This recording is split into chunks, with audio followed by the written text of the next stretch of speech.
So here we are back, folks. Back to Sty Stories. In an earlier video, I told you about the cabin that we acquired out in the Rockies, and my family and I moved into it. And there's a couple of stories that go with that cabin that are kind of interesting and unusual. Like I said, we homeschooled our kids, and that was again, back in those days, we didn't know what bushcrafting was, never heard of it. It was just outdoor skills and living in the woods. Well, our life in that cabin was, other than the foodstuffs that we hauled into our cabin,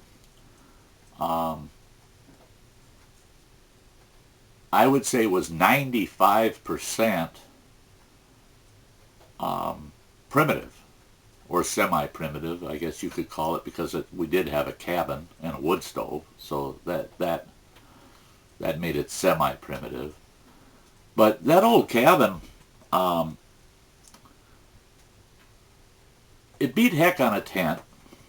It was much better than a large lean-to. But when we moved in there was nothing. It was just an empty shell. We stood, like I said, we stood that cabin up straight and spiked it together, and we got moved in there, and we figured out beds for everybody,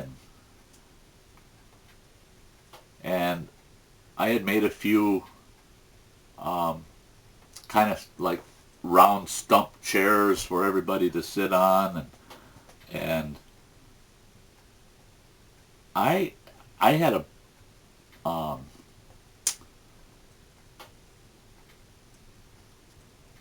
had an idea, because we didn't have a table, and the wife didn't care for that we didn't have a table. And I said, well, it's a nice time of year, it's comfortable. It was late summer. So I took the door off the cabin, and I made a table out of it. And we hung a big Indian blanket over the doorway. Well, I came home from town one day, and someone had told me something down in town that kind of caught me off guard. I was kind of surprised. I figured, well, I'll have to break the news to the wife when I get up to the cabin. Well, I got up to the cabin, and I asked the wife, I said, you didn't by chance see any Forest Service rangers over on that bench right across from our property up on that ridge? And she said, yeah, all day. We kept seeing them coming, going back and forth. They kept going up that one peak and then coming down that saddle past our place and up. She goes, what were they doing there? I said, well, I found out in town what's going on. They tranquilized a grizzly bear about 2 weeks before that to put a collar on it. And the bear fell off of a shale outcrop of rock and fell and broke its jaw. And they went and put a collar on it anyway, and they didn't do anything to help the bear. Just put a collar on it. Well, that bear's jaw healed crooked. It was broken, and it was still swollen and sore. So that bear's looking for anything it can that's soft to eat. Anything. Especially any kind of, if you could find a rotten deer, something that had died had been laying there for a while, something soft that he could eat. And they were trying to chase him down and to catch him, because he had gone kind of rogue.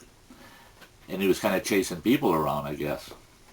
Well, when she found out that there was a rogue grizzly that these fellas have been looking for all day up there, I didn't even think of it. And she turned and she looked at that doorway, and she said, kids, you're going to be eating your dinner on your laps. And she looked at me and she said, and you're going to put the table back in that doorway, before you do anything else.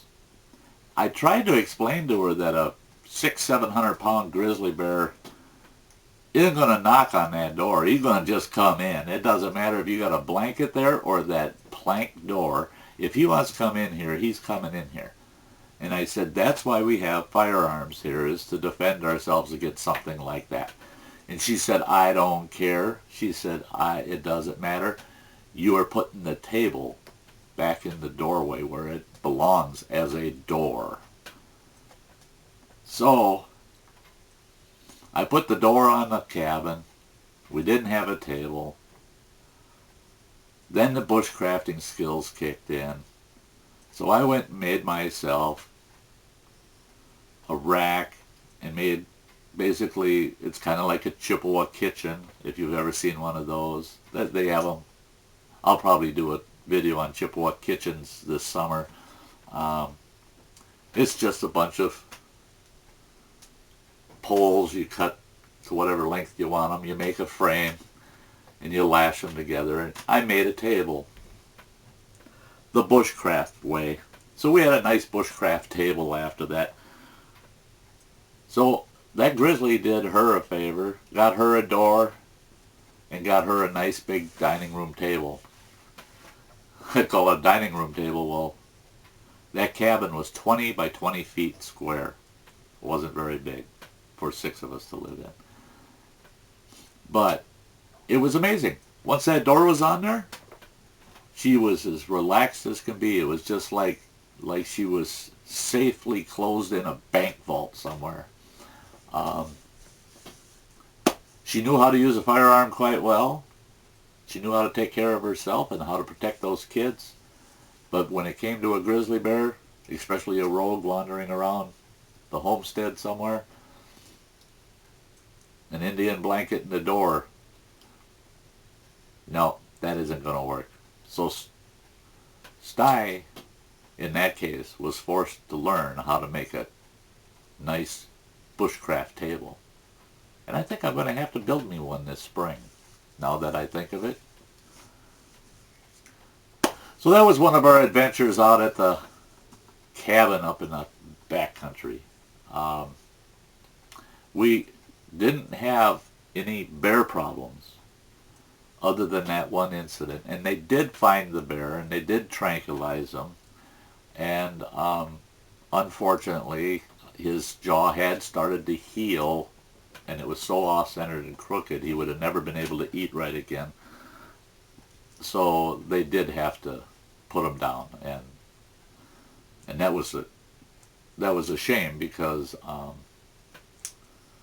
that bear's injury was no fault of his own, and they called it an accident. But when an injury to an animal like that is caused by a human being, I don't consider that an accident. I just consider that irresponsibility.